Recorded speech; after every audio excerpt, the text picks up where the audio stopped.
The sun filtered softly through the lace curtains of my living room, casting golden patterns on the worn wooden floor. The roses my neighbor had planted years ago bloomed on my porch, and the scent of fresh spring filled the air. But my heart felt as gray as the sky during a rainstorm. I sat at the kitchen table, staring at my phone. No messages. No missed calls. Just silence.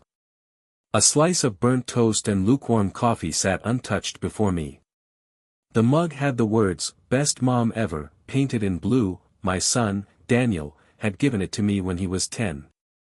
Now, at 32, he had a wife, a life, and apparently, no time. Last year, they at least invited me. I smiled through the awkward lunch, watching his wife's mother get showered with flowers and praise while I sat like a forgotten guest. But this year, there was nothing. Not a call. Not a card. Not even a "Happy Mother's Day" text. My heart ached in a way that surprised me. I'd raised Daniel as a single mom, worked 2 jobs, skipped meals so he wouldn't have to, sat through countless school plays and late-night study sessions. I thought we had something unbreakable. But maybe I'd been wrong. I looked at the clock. 10:42 a.m. "I won't cry," I whispered, standing up. "I will not let this day break me." I grabbed my keys, pulled on my cardigan, and walked out. I didn't know where I was going, I just knew I couldn't sit in that house another minute. The streets were buzzing with families. Florists on every corner, children carrying balloons, fathers with toddlers on their shoulders. I wandered into a park I hadn't visited in years. It was there, near the bench under the big oak tree, that I saw her. An elderly woman, bent with age, was struggling to set up a small foldable table beside a cardboard sign that read, "Free Mother's Day cards, handmade with love." Curiosity nudged me forward. "Do you need help?" I asked. She looked up, startled, then smiled. Her eyes were a soft, watery gray. "Oh, bless you, dear. That would be lovely. My fingers aren't what they used to be." Together, we set up the table, arranging cards with glittery hearts and lopsided flowers. "You made all these?" I asked, impressed. She nodded proudly. "Every year for the past 20, I've come here on Mother's Day to give out cards. Not everyone has someone to say, 'I love you,' to them. Sometimes, a stranger's kindness can be enough." Her name was Mrs. Bellamy. She was 86, a retired art teacher, and a widow for nearly 3 decades. "And what about your children?" I asked gently. Her smile faltered just slightly. "One passed. The other, well, we don't talk much anymore. But that doesn't mean I can't spread love." The words wrapped around my heart like a warm scarf. She wasn't bitter. She wasn't angry. She chose love anyway. We sat together, handing out cards to children, mothers, even a few dads. I saw an elderly man cry when he picked one for his late wife. I watched a shy teenager take 2, one for her mom, and one she said she'd keep for herself, as a reminder. Hours passed. And with every "thank you," every surprised smile, a part of the ache inside me began to soften. It was late afternoon when a young woman approached us, her hands trembling, eyes red-rimmed. I saw your sign," she said, her voice cracking. "Is it really free?" Mrs. Bellamy nodded. "Of course, sweetheart. Pick whichever speaks to you." The girl's fingers hovered over the cards before selecting one with a heart drawn in bold red crayon. "It's my first Mother's Day without my mom," she whispered. "She passed 2 months ago. I didn't think I could get through today, but, this card, it reminds me of her drawings." Without hesitation, I reached across the table and took her hand.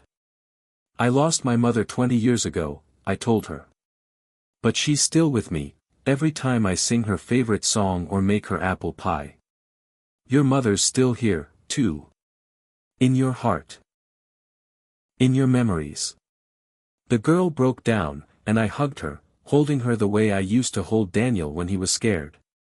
She whispered, "Thank you. You have no idea how much this means." Maybe I did. Maybe I really did. As the sky turned gold and the park began to empty, Mrs. Bellamy turned to me. "You've got a good heart, dear. Do you mind walking me to the bus stop?"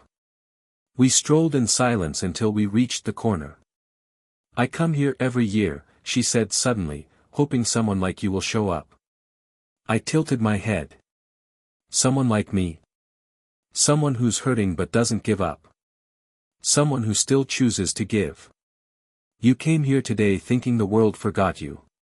But you helped strangers remember they mattered. Her words caught in my throat. I didn't do anything special. "Oh, but you did," she said with a twinkle in her eye. "You showed up." When I got home that evening, my phone buzzed. A text from Daniel. "Hey Mom, sorry I didn't call earlier. Things were a bit crazy. We had brunch with Sarah's family, then went out for a drive. I hope you had a nice day. Happy Mother's Day. Love you." I stared at the message for a long time. I could have been angry. I could have replied with guilt or silence. But instead, I thought of the girl in the park. Of Mrs. Bellamy. Of the countless people I'd met that day who reminded me that love doesn't always look the way we expect, but it still finds its way in. So I replied. "Thanks for the message, sweetheart. I spent the day doing something unexpected and beautiful. I'm okay. I love you too." A week later, I returned to the park. Not because I was lonely. Because I'd decided something. With a fresh stack of handmade cards and a new sign, "You are loved. Take one." I took my place beneath the oak tree. Children came. Strangers stopped. One woman cried as she picked a card with sunflowers.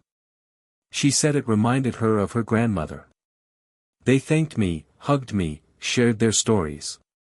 And I listened. Really listened. Because I had learned something profound that Mother's Day. That motherhood isn't just about biology. It's about presence. About listening. About showing up when someone needs love, even if it's a stranger. Weeks turned into months. And something beautiful began to happen. Daniel called more often. He came by with coffee one Sunday, sat across from me awkwardly and said, "Sarah and we've been talking. I think I got so caught up in everything that I didn't realize how much I was neglecting you." I smiled. Life gets busy. I understand. He took my hand. Still. I'm sorry. You deserved better. That was enough. More than enough. And that fall, when Sarah had their first baby, my first grandchild, she turned to me in the hospital waiting room and said, "I hope you'll teach me how to be the kind of mother you were to Daniel." I cried that day. Happy tears. Because even though that one Mother's Day began with heartbreak, it ended with healing. And sometimes, when your own family forgets you, life sends you another one. In the form of strangers. Of a hug in the park. Of a handmade card. Of a second chance.